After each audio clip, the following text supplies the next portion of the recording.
corazón.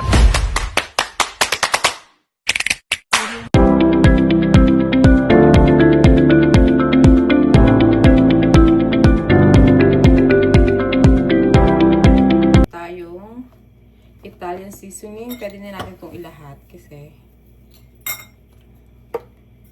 hindi ko na siya gagamitin eh. Kasi, ganyan. Ganyan.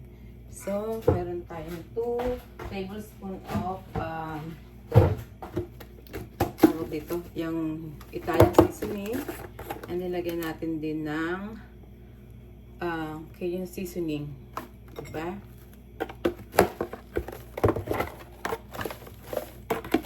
Dalawa din. Dalawang kutsara din. Yung ganito kalaki.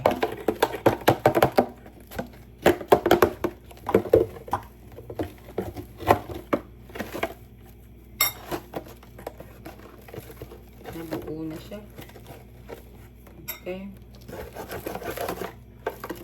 Ayan.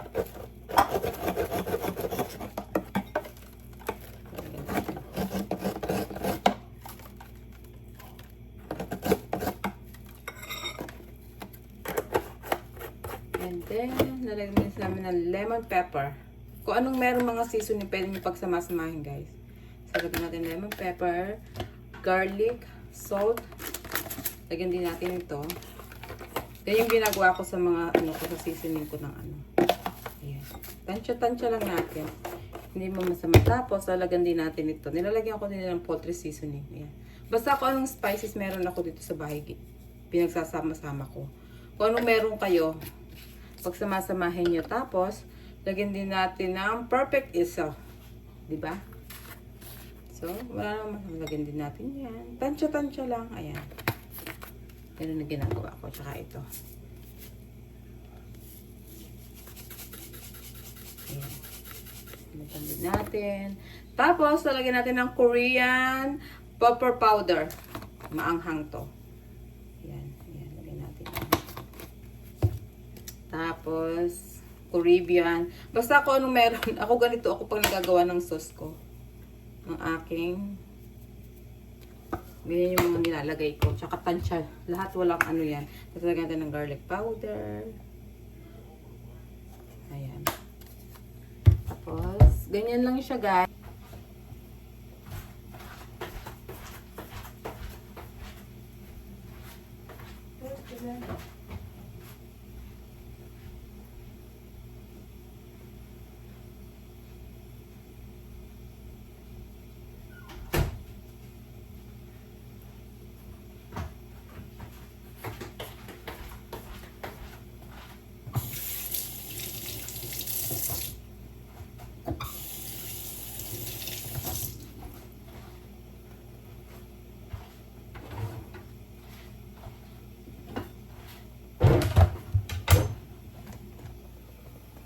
Tapos,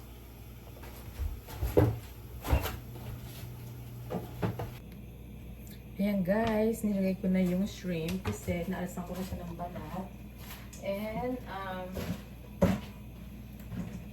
sa kumukulong tubig ko yung saglit ko lang yung lulutuin kasi mau-overcook.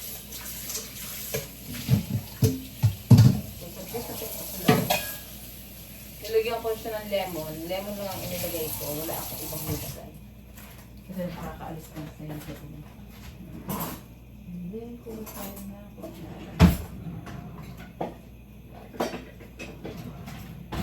Paguluin natin. Saglit lang ang niya. Para hindi ma-overcook ang shrimp.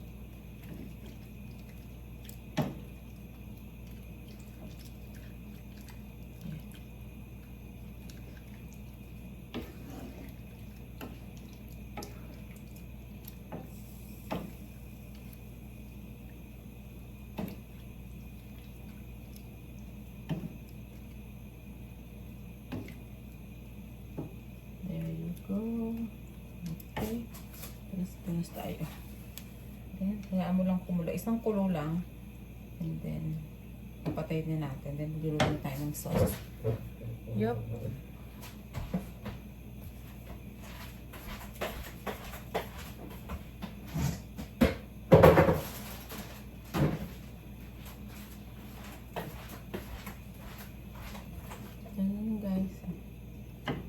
Pakulo lang.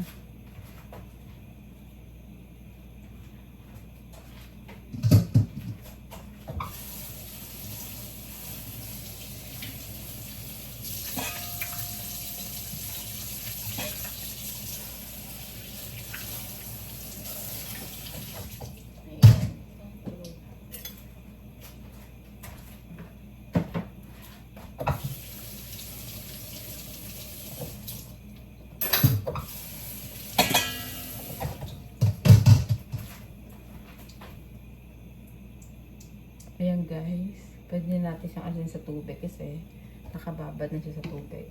Parang binalance lang natin siya sa hot water. Nakaano na siya. Ayan.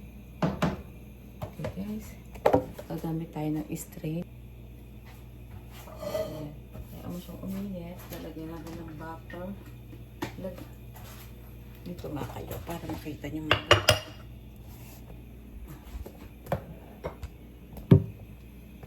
Okay. Hindi natin itong butter. Maraming butter. Better. Hindi ko na minimake kung ilang butter ang nilagay ko. Kaya hindi natin itong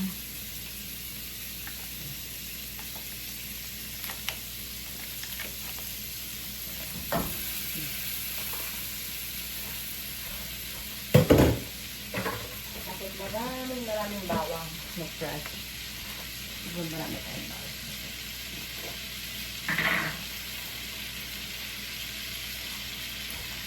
Ayan siya, kulong-kulo.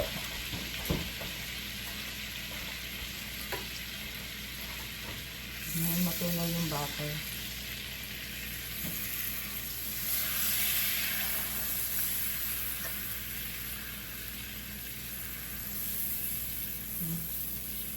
Purong butter, huwag yung lalagyan ng iba.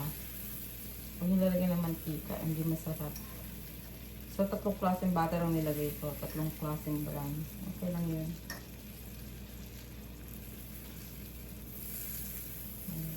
Ayan siya matunaw. Diba? So, ito yung shrimp na binilunch ko kanina. And then, the sauce is good.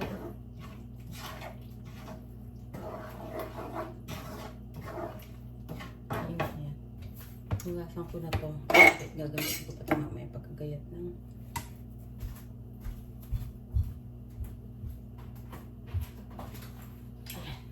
that's it guys. Okay, diba? Lalagyan ko na lang ng sausage yan mamaya sa ibabaw. Ibupwede ko lang yung mabilis lang. Parapan ko na ito bago ako maligo.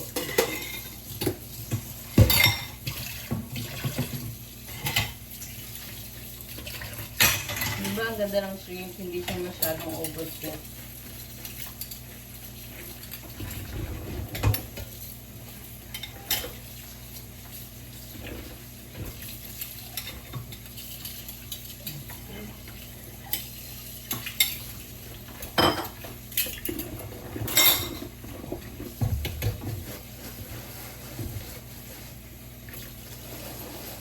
So magbuboy lang ako ng corn at saka yung sausage, and then tapos na.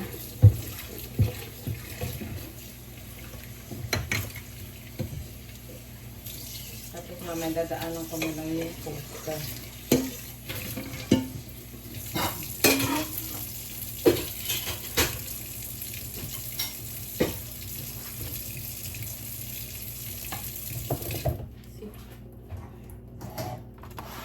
Ilagay na natin to dahil ibabaw lang naman natin yung ano. Ayan. Ibabaw lang natin yung sausage mamaya. Ayan. Tagal na akong ginagawa nito.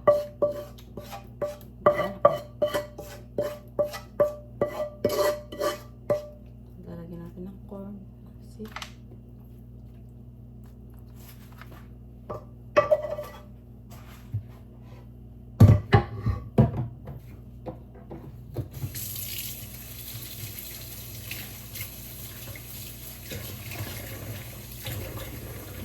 Guys, ang ating shrimp butter, pero add ko pa yung sausage mamaya. Magpapakulo na ako ng ano, ng water para sa corn, para pagdating, ibubuhos ko ng dala ko nagmamadali. Okay. Ayan guys, nilampag ako ng corn. Ilagay ko na rin ito.